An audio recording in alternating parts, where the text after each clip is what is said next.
உலக தமிழ் அறிவாளிகளே, சித்தர்களின் அருளால் நலமுடன் பல்லாண்டு வாழ்வோம். மிஸ்டர் லேடிஸ் ஊடக ரசிகர்களே, பல பேர் அவதி உறுகிற ஒரு பிணி, சொல்ல மாட்டாங்க வெளியில. நான் நடக்கும்போது தெரிஞ்சிடும். துடியா துடிச்சிருவாங்க. மருந்தே இல்லை, மருந்து இல்லை, மருந்து இருக்கிறது என்று மருத்துவம் பார்ப்பார்கள், அதில் பலன் இல்லை. அப்படிப்பட்ட பிணிகளுக்கெல்லாம் மருத்துவம் கண்டவர்கள் சித்தர்கள். ஒரு சாதாரண விஷயம், பாதத்திலே வருகிற ஒரு பிணி, அதை கால் ஆணி என்று சொல்வார்கள்.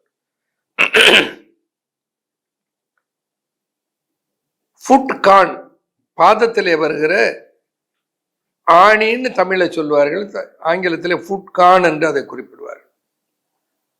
என்ன பண்ணுவார்கள், அந்த ஃபுட்கானுக்கு வைத்தியம் கேட்டா அறுவை செய்து அதை அப்படியே தோண்டி எடுப்பார்கள். என்ன ஆகும், ஒரு மாதத்துல திரும்ப வளர்ந்து வந்துடும், குணமாவது இல்லை.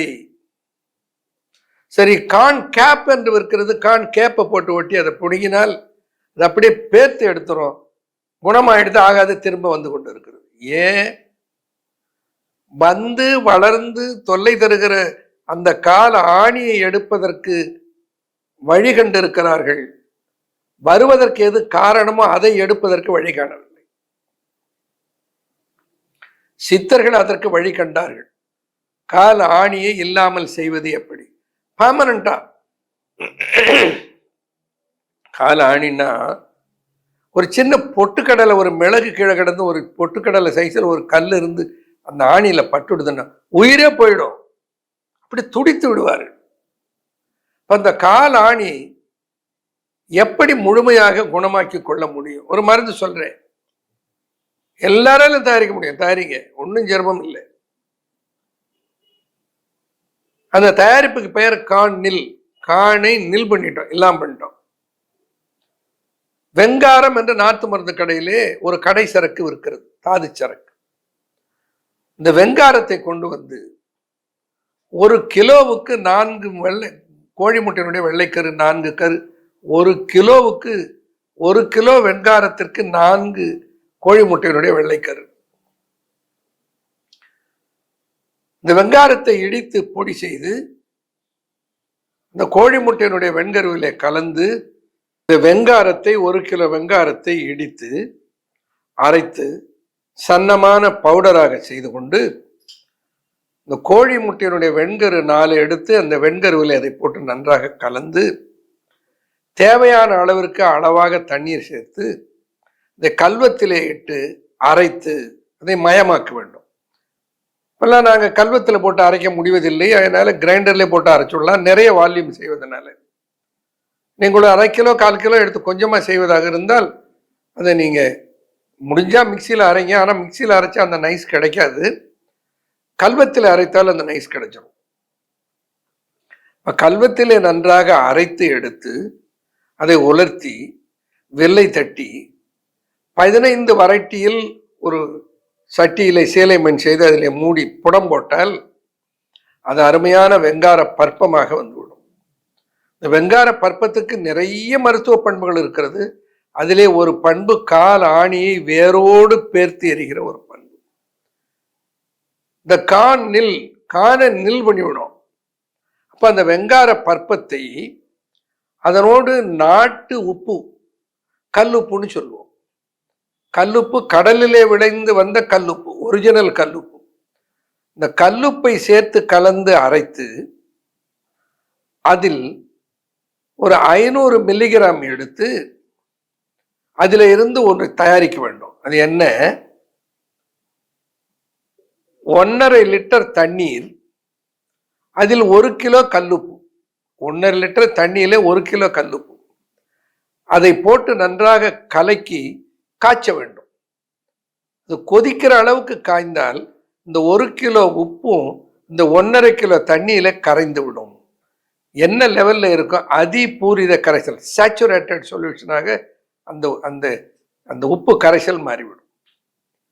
இவ்வளவுதான். 2 தயாரிச்சிட்டோம்னா வெங்கார பற்பை நான் சொன்னதை போல தயாரித்து விட்டு இந்த உப்பு கல்லில் இருந்து தயாரித்த ஒரு கரைசல், அதை தயாரிச்சுட்டா தீர்ந்து போச்சு, கால ஆணியை மறந்துள்ளான்.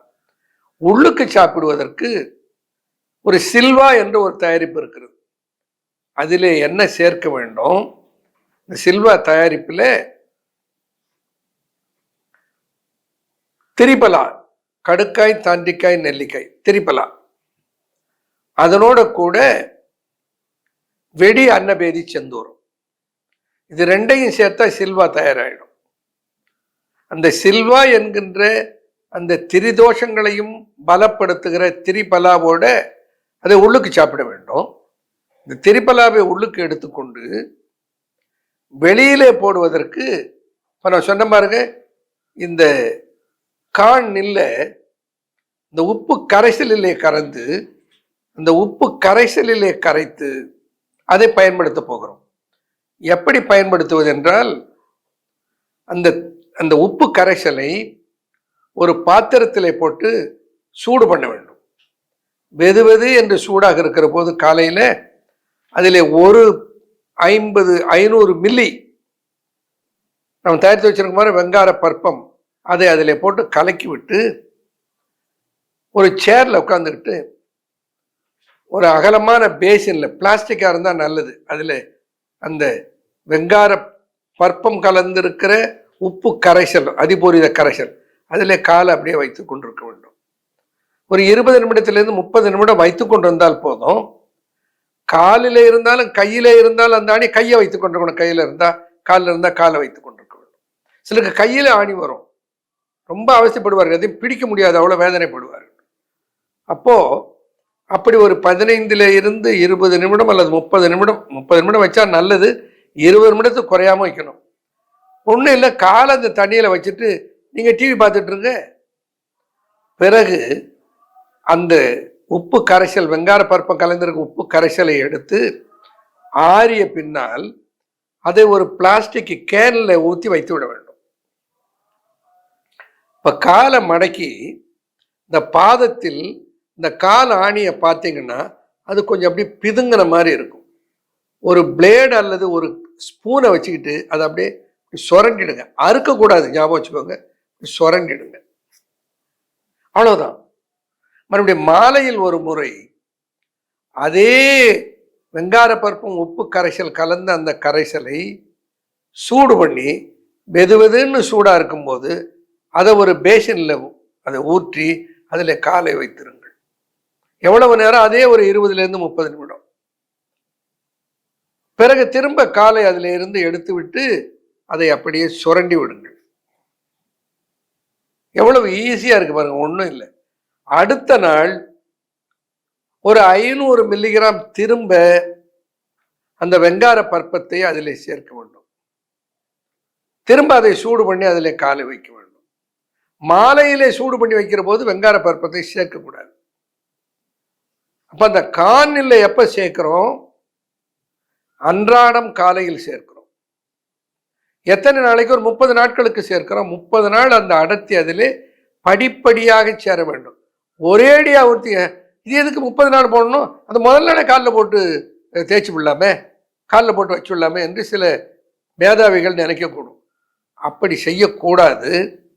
அது காலுக்கு பாதகமாக அமைந்துவிடும்.